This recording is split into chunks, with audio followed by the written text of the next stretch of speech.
從前，在雲層之上，住着一位名叫利雷拿的小雨仙子。她的銀髮像水珠一樣閃亮，翅膀上飄着輕柔的霧氣。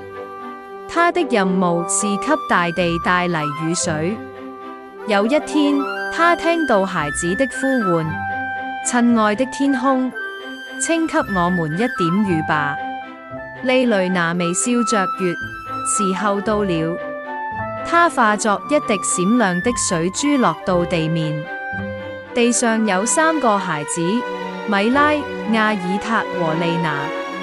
你是仙子嗎？米拉問。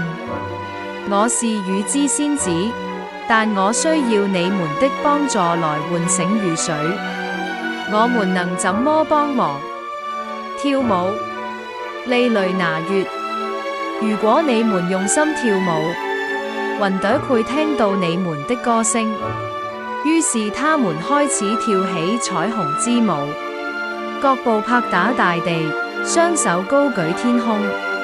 突然，第一滴雨落下，然後是第2滴，很快，大雨傾盆而下。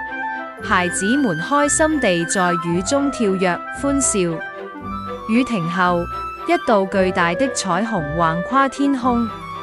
記住，利雷拿說，當你用心跳舞時，天空會聽見。